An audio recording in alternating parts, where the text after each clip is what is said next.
It was just a while ago that when people got together, they would talk about politicians and the stupid things they would say and the stupid things that they would do.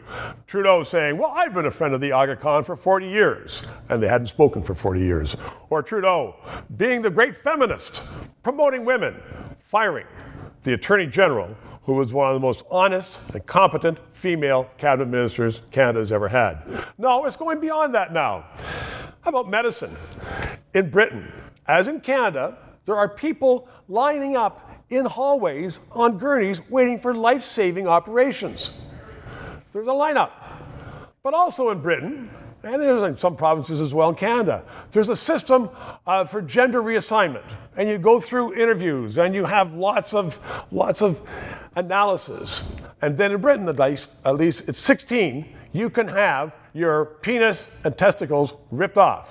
So the doctors say, well, we would rather have this operation for gender reassignment than this person over here who's 50 years old and is probably going to die of cancer unless we have surgery within a few months. That seems to me to be absolutely wonky. You can wait for a few months to have your penis and genitals ripped off. What about business? ESG, environment, social, governance. Law firms are falling over themselves to try to figure out what the new rules are because it's very woke to have that. And business wants that. You see it in business ads all the time.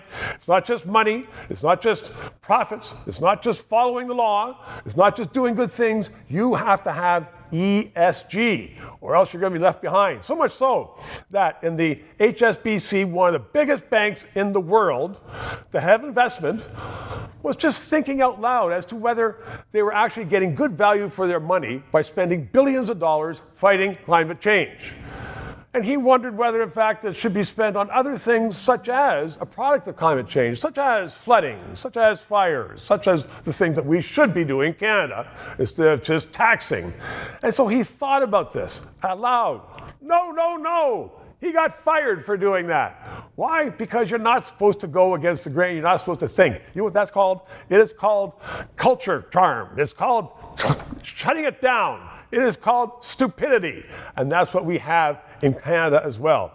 So let's get a debate going on there. Let's have new ideas and let's talk about priorities so that we do not have this kind of culture shutdown that is becoming more prevalent with our woke industries.